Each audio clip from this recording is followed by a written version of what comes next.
Mereka berjumpa dengan apa? Tukang sihir, nabi palsu.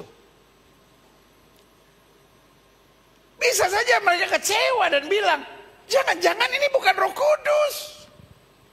Tapi itu yang indah. Mereka tidak saling menyalahkan. Mereka tidak.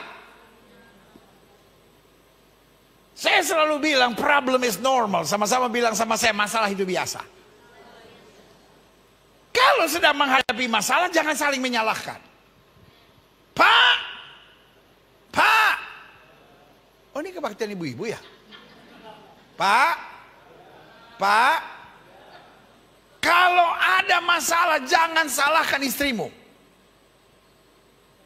Kita udah ngomong seru begitu, nggak ada yang bilang amin. Bapaknya, yang dia yang salah. Pak, kalau lagi ada masalah, jangan salahkan istrimu. Bu, kalau lagi ada masalah, jangan salahkan suamimu. Karena orang kalau lagi ada masalah pasti sensi. Bu, suamimu kalau ada masalah sensi nggak, Bu? Sensi banget, Pak. Pak, istrimu kalau lagi ada masalah sensi nggak? Dia mah bukan ada masalah atau enggak, tergantung dompet aja. Mau dompet lagi tebel, nggak sensi dia. Kalau lagi kosong aja, mau ada masalah nggak ada masalah, sensi melulu dia. Intinya orang kalau lagi ada masalah pasti lebih apa? Lebih sensi. Siapa suami istri yang duduk sebelahan, tolong angkat tangan. Suami pegang tangan istri, istri pegang tangan suami. Kalau kita ada masalah jangan saling salah menyalahkan ya sayang.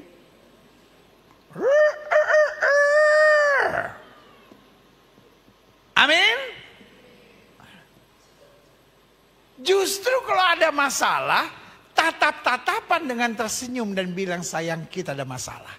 Tapi Tuhan tidak pernah akan tinggalkan kita. Kita akan melihat kemenangan yang Tuhan sediakan. Berikan tepuk tangan yang meriah buat Tuhan. Amin.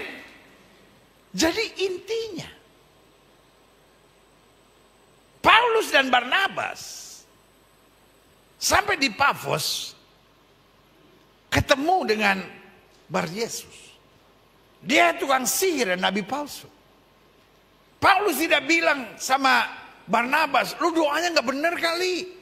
Lalu Barnabas bilang, ya tadi lu gue lihat nggak puasa.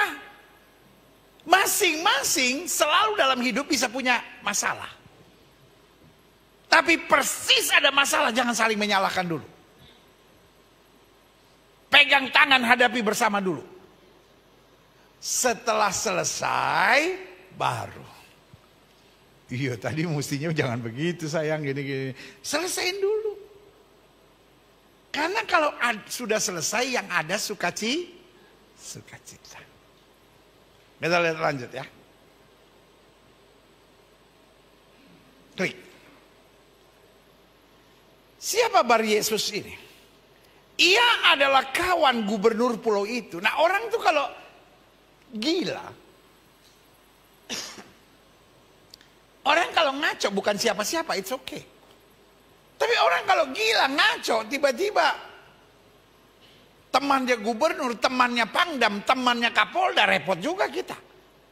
Wah nih orang ngaco nih. Tapi bos, dia teman kapolda bos.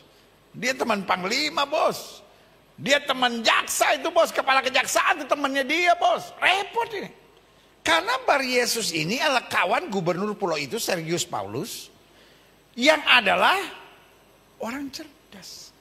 Kadangkala orang bisa dekat kepada pemimpin karena penjilat, bisa juga. Tapi Sergius Paulus bukan orang yang suka dijilat. Dia adalah seorang yang apa? Cerdas. Berarti dia uji juga ini Bar Yesus. Berarti ramalan-ramalannya. Berarti sikap-sikapnya, tindakan-tindakannya. Itu cukup mengagumkan buat Sergius Paulus yang adalah orang cerdas, yang adalah gubernur ini. Klik. Gubernur itu, si Sergius Paulus ini memanggil Barnabas dan Saulus. Karena ia ingin mendengar firman Allah. Jadi orang kalau cerdas, ingin terus belajar dan menambah pengetahuan. Setuju? Orang kalau sukanya nyerang dan menghakimi itu ciri-ciri orang bodoh. Tapi Sergius Paulus, dia justru mau terus belajar. Bahkan dari Barnabas dan Saulus, seorang tamu yang datang dari negeri yang jauh, yang mereka berasal dari Yerusalem. Tetapi Elimas, si Bar Yesus ini, demikianlah namanya dalam bahasa Yunani, tukang sihir itu, menghalang-halangi mereka dan berusaha membelokkan gubernur itu dari imannya. Kalau kita pelajari cerita ini, kita bisa melihat bahwa gubernur ini mulai goyah. Gubernur ini mulai terpengaruh oleh Bar Yesus.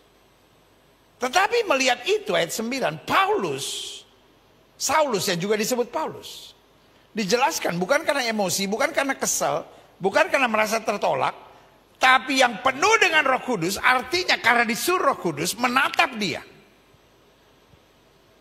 Bayangin gak? Dia orang baru, dijahatin, dicurangin. Dia bukan mundur lalu ngomong di belakang. Dengar. Anak Tuhan gak suka ngomong di belakang. Siapa yang setuju sama saya? Anak Tuhan bukan tukang ngomong di belakang. Yang suka ngomong di belakang anak iblis, saudara-saudara. Anak Tuhan ngomong di depan. Amin. Jangan kita jadi orang yang mundur di belakang. Lalu ngomongin, tahu gak itu kan. Terus kita senang lagi kalau dengar orang ngomongin orang. Terus gimana?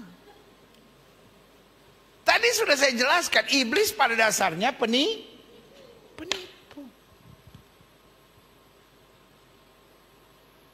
Paulus tidak jengkel dengan siapapun. Karena Paulus menyadari, kenapa orang bisa buat tindakan-tindakan yang jahat dalam hidup ini? Karena tertipu oleh setan. Pada dasarnya nggak ada orang mau ikut setan. Siapa yang setuju sama saya? Kalau setuju sama-sama bilang sama saya, pada dasarnya tidak ada orang yang mau ikut setan. Kalau hari ini saya tanya sama saudara, siapa yang mau ikut setan?